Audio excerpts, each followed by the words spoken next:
Hello and welcome to episode 35 of the Wealth Amplifier podcast. I am Matt Liebman, Patrick Swift, Aaron Marks. Good to see you guys. Hello, everybody. Good to be back with some official podcast studio headphones this time. Oh, looking good. I like the orange t-shirt too. That's Thanks. very bright. I always like to say, if we think about Amplius as like a sports team, it's like our alternative color. It's like our third color. So every once in a while, I'll bring the orange out and still repping Amplius. This is how we get more YouTube viewers. We already have a decent amount of podcast listeners, but we need to tell them all cool. Look at all that cool thing right behind you, Pat. Man, Where'd you get that? Yeah.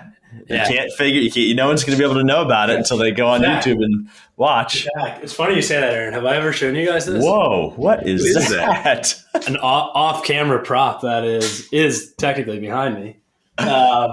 So I think I've said to you guys before, I'm a Lord of the Rings nerd.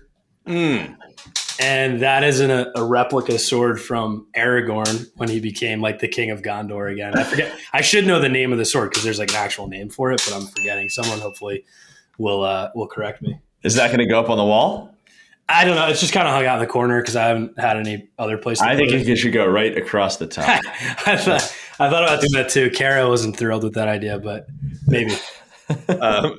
And Pat, I got to ask you, the t-shirt you're wearing, is it the brand that the clients were wearing yesterday on our call? It's not. But okay. I have a webpage open for the brand that they were talking about.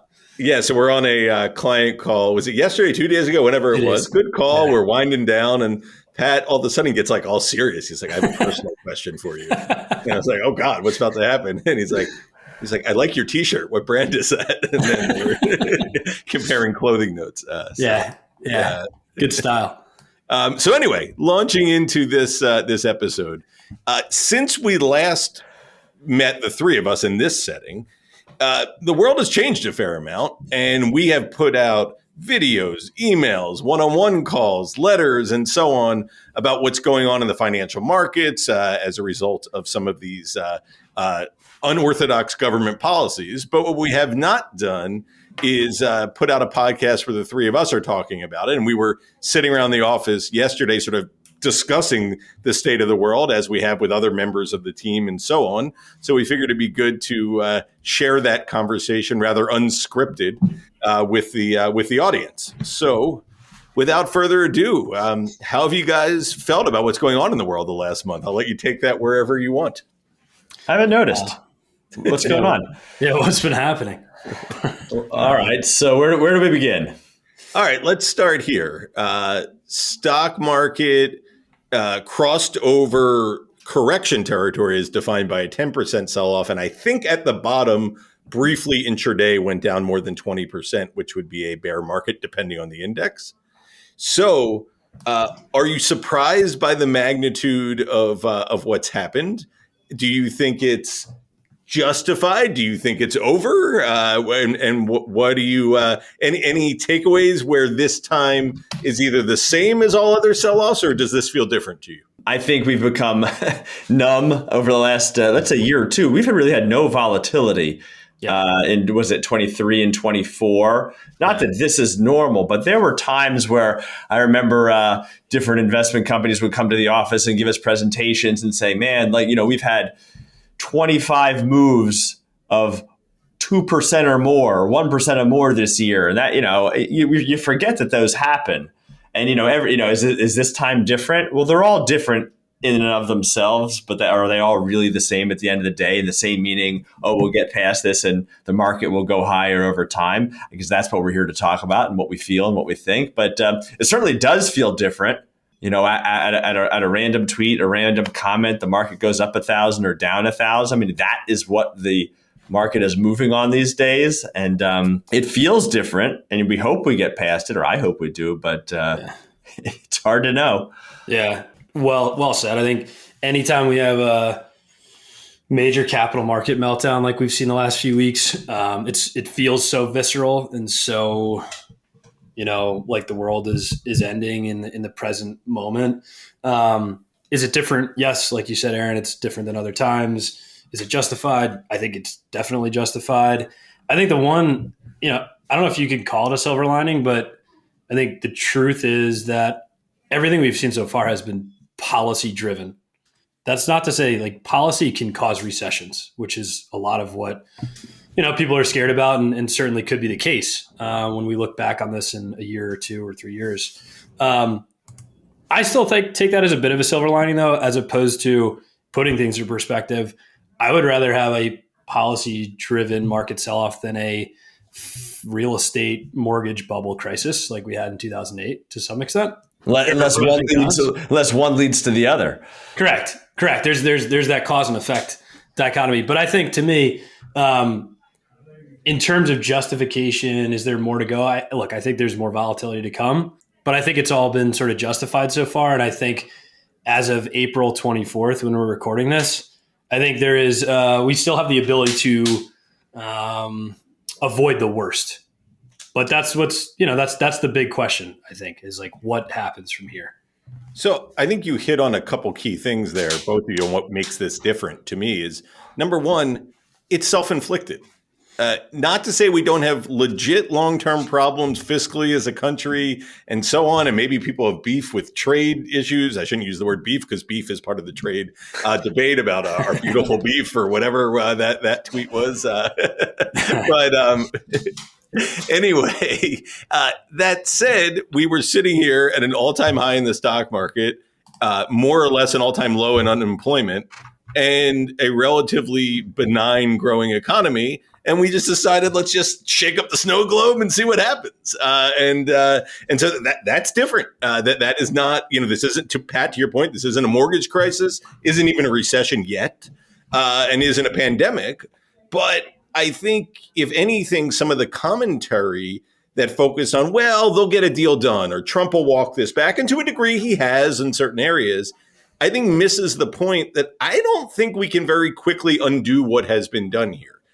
In the sense that I think there's a loss of trust in international relations. And I think there's going to be real economic consequences by the fact that basically trade has halted between the two biggest economies in the world. So what started to me as sort of as self-inflicted and political is, I think, going to become economic, unfortunately. I would agree.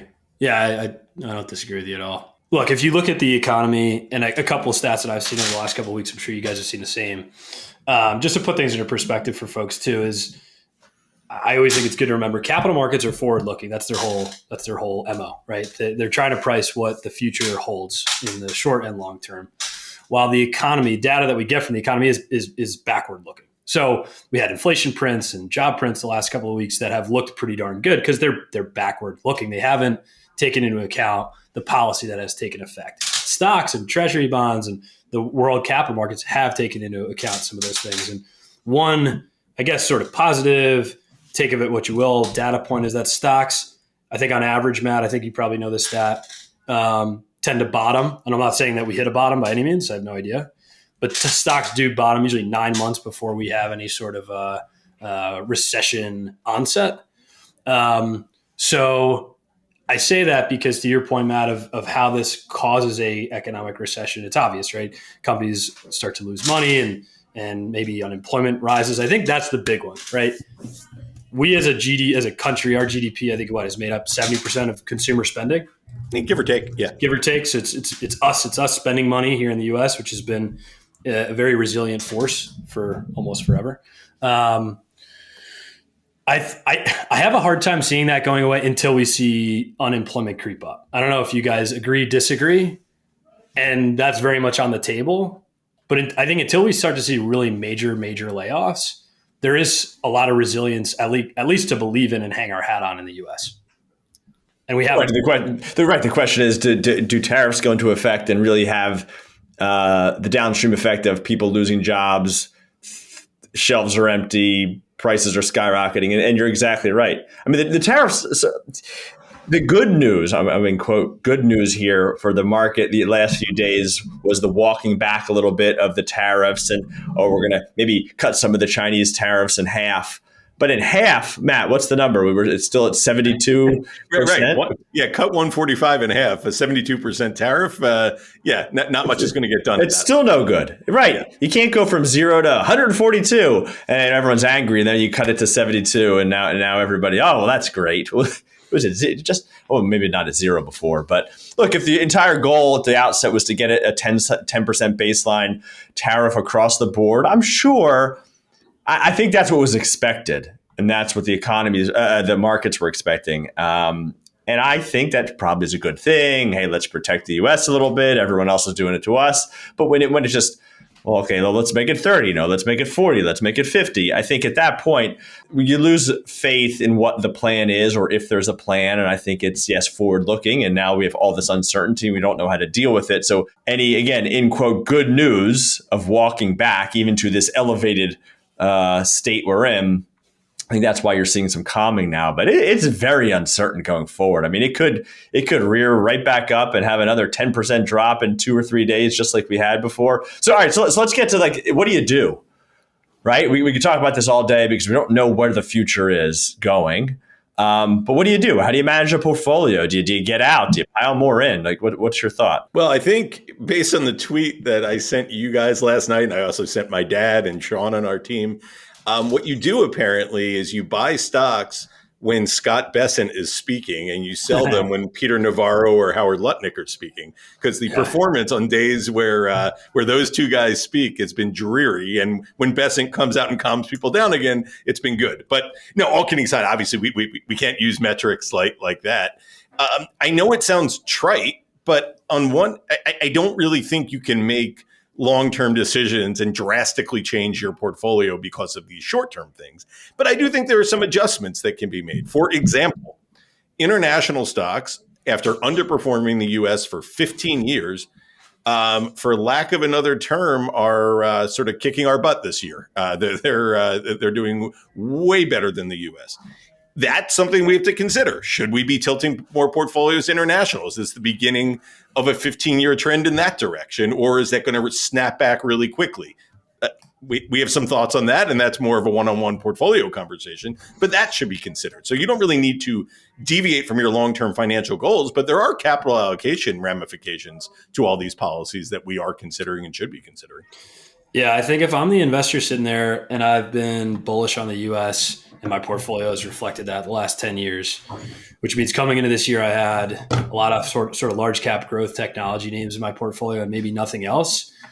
I'm a little more concerned than the sort of discipline. I mean, that plays to our favor, but I'm a little more concerned about what I should be doing right now. To your point, Matt, of the possibility that, we were talking about this yesterday.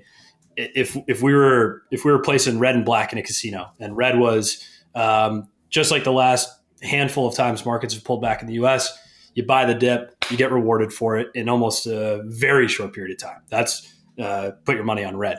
Put your money on black, that's not the case. You need to be invested in international stocks. Maybe bonds in certain areas do better than others. Maybe alternatives do better. Maybe cryptocurrencies do better, right? Pick any asset class. To me, I think we all are more in that latter camp. And I feel like to your original question of is this different than last time? That's where I think I start to believe, maybe this is a little different. Maybe this is the onset. This is the catalyst that does change what we've seen over the last 10 to 15 years. So to me, in that example, I'm probably putting my money on black. I'm not just betting on boom, snap back, buy NVIDIA. It's going to, come back and give you a 200% return over the next 2 years like it has the last two before this. I know I asked the question on markets, but I'm going to switch a little bit here. I think what times like these show, what it does is it sort of takes the mask off of the individual investor, meaning, I want to be aggressive, I want to be conservative. And then once you get hit in the face, you're like, like, what really makes me comfortable? Maybe I should have had more cash set aside because I am retiring. So I think it forces your hand. So not that I like these times, but from a planning standpoint, it does help illustrate the fact of, the person that wants to be 80% stock and they want to grow and they don't want to miss out. But then the stock market goes down 10, 20%. And we're like, but I actually need money to live off of. So really, I should have 6 months or a year or 2 years worth of really conservative stuff set aside. And it forces your hand to do that, which gets you back. It regrounds your planning strategy, which I think is good. Not that I wanted to have it happen because of these reasons, but from that perspective, not a terrible thing. Lets you reset a little bit. I think that's a really good point. And let me just throw a couple numbers on top of that point. There is a concern when an individual is in that position. It's like, I should have had more defense in my portfolio for planning reasons, not for investing reasons. And then they get woken up to that fact, to your point, when the portfolio starts going down and the market sells off. That said, and so then they might have a thought of, it's too late now. I don't want to sell at the bottom. I hear that when it's 2020 and the pandemic happens and the market drops 35%, when it's 2008 and you panic sell. But if you're sitting here in a well-diversified portfolio, to Pat's point, you own U.S. stocks, you own foreign stocks, you own some bonds, and maybe over the last 2 years, you were up double-digit percentages each year, let's say over 10% each year, even if you weren't fully in those tech stocks, but you were just diversified. And then as a result of that diversification, you're now down, I don't know, 5, 6, 7% this year. I'd argue big deal. You're over the 2.5 years, you're still way up. If your financial plan calls for you to be a little more defensive, to have money on the side, don't worry. There is no such thing as a sell at top order, as my dad has always told me, nor buy at bottom order. You got to sell and buy when it's right for you. And so I think it's not too late if people are having that concern and they need to have more money on the sidelines. I don't know that it's ever fully too late, but this to me would not be a reason to hesitate following your financial plan. Yeah. You have to get your asset allocation right. I mean, that's like golden rule number 1 in our book. And if that means, to your point, Aaron, you thought you were a 90% stock investor, and after going through this, you realize you're not only your plan, but really your personality is something closer to 60 or 70. Yeah, to your point, Matt, if you've been invested for 5+ years, you've had a lot of gains in your portfolio, even with where we are today in capital markets. So make a few adjustments. I'm fully with that. Because that means if we get worse from here, you're going to capitulate, and then you're going to make real mistakes probably. And that's what you want to avoid. So also shifting gears, just a couple different. We're not going to do our projections and predictions podcast here at mid-year, but a couple different asset classes. Just wanted to throw out there. Just if any of you want to, we've touched on a few of them, but if either you want to delve into them. Foreign stocks have been better than U.S. Do we think that continues? The bond market's been a total roller coaster, with rates going down on the 10-year to about 390 and then shooting up to 450, 460 pretty quickly. The dollar's been all over the map. Gold through the roof. Crypto has had an interesting run. And then finally, alternatives are starting to show some weakness. And now it's hard to classify them all together, but there are going to be likely some private equity and private credit blowups. So anything along those non-U.S. stock, non-large cap asset classes that you think we should dive into a little bit more? I think interest rates are a really tricky one right now. It all plays back to where we started this, is tariffs and inflation and things like that. And I don't recall exactly what our predictions were on that. If you want to revisit, if you remember, certainly go ahead. I do not. Once the prediction's out of my mouth, I forget about it for 365 days. So I have no. But I think that's when the tariffs first started, there was this thought out there like, well, if the stock market sells off, we're not about Wall Street anymore. We're about Main Street, with sort of this political. And, I think that is largely BS and or illogical, because they're all kind of tied together. But even if you wanted to take that, the argument was the real key is we have to get interest rates down, which we do because we have a lot of debt, and that keeps the economy going. That helps Main Street and so on. But we're kind of failing at that right now too.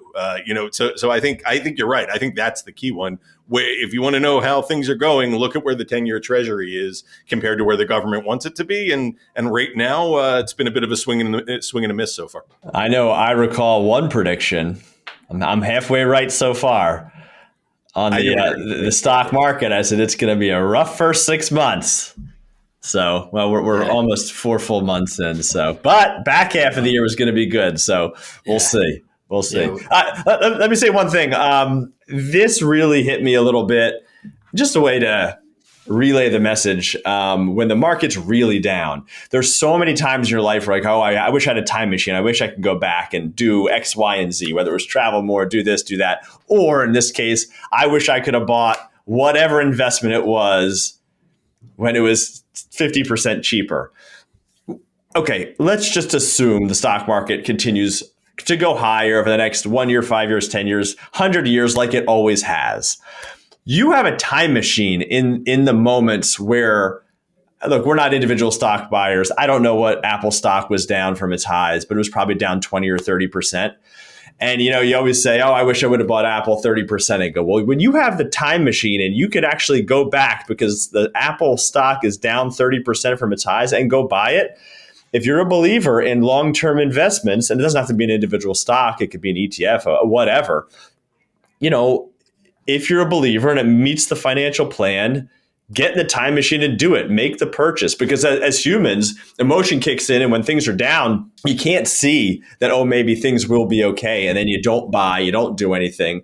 But the game is buy low, sell high. And buy low is when things are down, start buying. And a couple of people really took to that and took advantage. And I think it'll play out positively in the future. But it's hard to do it in the moment. It really is. Matt, going back to your question too about does some of the trades we've seen recently continue? It's so hard to say, right? But I think there's merit to it. I think to your point, I think if I had a gun to my head, I'm not in the camp of this is the end of the U.S. capital market leadership of the last many decades. I'm not in that camp. We could talk about that, or I could talk about that with clients offline. But to me, I think U.S. corporations will be attractive to own again. I think that is kind of my consensus. That said, I think to your point, Matt, of like disrupting the animal spirits of the world economy, which is certainly what's been the case and could have lasting damage. You're starting to see countries, adopt some sort of protectionist policies, Germany and a few countries in Europe. And I think that will be good for the investments within those countries. So I do think that, again, self-serving, because I believe this to be the way you should be invested always. But I tend to think that some of those trends may take hold and be worth paying attention to, holding more international stocks, being invested in other parts of the world, because it may actually be profitable to do so because of the disruption that we've seen so far. So just a quick anecdote on that one. I know you mentioned a few different asset classes. I do tend to be in that boat. Yep. No, I agree. And to your point, we always preach diversification, but starting late last year, and there are even media interviews to back this up, we have been calling for this bull market and diversification. I think we're here. This is what happens, and there are times when diversification pays and times, frankly, when it doesn't. You should just concentrate on a couple things that are winning and ride them. And we've certainly had that, but I'd be surprised if we see that again soon. I think we are in this sort of more balanced, diversified, choppy time for a little while here. Just shifting before we get to our closing segment. Anything that you guys want to say on politics and investing and or sentiment there? Because it's been interesting. As the listeners know, we have many Republican clients and many Democrat clients, and it's been interesting hearing their different perspectives on this. And I can share a couple, but before I do, anything along those lines that you want to comment on? I think you just can't blindly agree or disagree with everything or anything, no matter. It's hard. Oh, I favor this person, so this is good no matter what. Yep. Or I hate this person and the stock market's going to zero. I don't care what comes next. You have to stay a little bit grounded. And I really encourage that, because you don't want a blow up in your investments or financial plan because of one bad decision. The stock market hasn't cared since the beginning of the stock market who the president is. Democrat, Republican, it all goes up, and maybe one a little more than the other. And it's all effectively equal. And right, is this time different than others? Maybe. We'll let you know in however long down the road. But I just say try to not be too on either side when making decisions. Yeah, I'd agree. I have two comments to make. I wasn't going to go political at all, but I'll go a little political on the first one.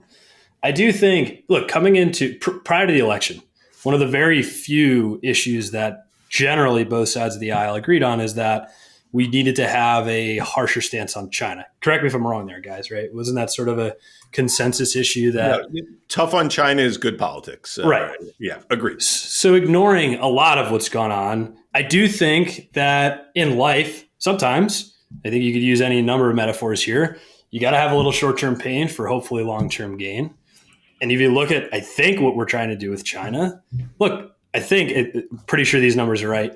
30 to 40% of their exports go to the U.S. The U.S. consumer makes up an enormous proportion of what they export and then hence make some revenue on. So we do have at least a unique advantage too, whether it's right or wrong, pretty much stifle a good portion of Chinese economic activity. And I do think if you're going to have a aggressive policy towards China, like this is it. This is about as aggressive as you're going to see it. So if you're going to see changes in what's been a both side of the aisle conflict of how China approaches the rest of the world, you got to do something different, right? So I'm not sitting here, maybe I'm showing my cards a little bit that like, yes, I'm like tariff guy. I'm sitting here next to Trump cheer him on. I'm not that guy. But I do think like, again, people get upset because their wallets get hit. And it's like, well, you can't have it both ways. You can't say, look, I hate what China has done for the last 25 years in the global economy, but I hate when stocks go down. Like maybe one of those things has to give. So it's comment number one. I'll make comment number two a little shorter. It really just to summarize, because there's been this narrative the last handful of weeks, which I think is realistic and justified with what's going on, that it's time to sell America. It's time to fade America. It's why you've seen stocks, treasuries, and the US dollar all go down at once, which is pretty abnormal. In summary, to me, there have been periods in our history where it's been time to fade America. 2008 was one of them. The late 70s was one of them. The rise of Japan was one of them. And in all of those periods, we did continue to have a lot of global dominance following those periods of time. So I said it before, I'm not in the boat of like U.S. corporations are no good anymore. I'm just not. But we'll see. We'll see what happens. Those are my two political-ish comments. We won't get into a whole political debate here. The only thing I'd counter to your pro-tariff point, I didn't know you were such a protectionist. No, I'm kidding. Hey. Is that's one thing for China, but what did Canada ever do to us? Right. No. Going after everybody. That's why I was isolating my comment to China. I understood. And there is also a tactical point, I would think. Again, I'm not in the room. Of if you really want to go after China, that's a good time to have your allies on your side, not pissing all of them off first and then saying, guys, come on, we need to go after China together. Right. It doesn't seem like a great tactic. But anyway. I would agree. I would fully agree. All right. Before we run, people need escapes and distractions these days. So give somebody a good movie, a good book, a good show, something. The Studio, is that what it's called with the Seth Rogen? I think I got the name right. You're the second person today to recommend that. Really good. Really good. One episode a week. It's a smart show. It is satire on the Hollywood industry, but it really funny, really smart, makes you think, very creative. Definitely watch. And he's become a powerhouse. How about him, Seth Rogen? And Jonah Hill, those guys from however long ago in their first couple of movies they did. But yeah, that's a good one. That's good. I'll have to check that out. Matt, what about you? I'm just looking up the name of the show here. Hang on. Pat, you give one because I can't find the damn name of the show. I feel like we've had finally a good slate of shows to start the year the last couple of months. Watched Severance, watched White Lotus, liked them both. I'm on to HBO's current sort of top end show, which is The Last of Us, second season. Big fan of that. I like zombie stuff in general, so this is right up my alley. Would recommend. I'd say watch the first season if you didn't watch the other one. The other thing I'm reading, I'm still reading the Splendid in the Vial, which I was reading in January. I took a break from it, came back to it. I bring it up. I feel like now I'm coming off super political. All I'll say is people were a lot tougher in the 40s and 50s than they seem to be today.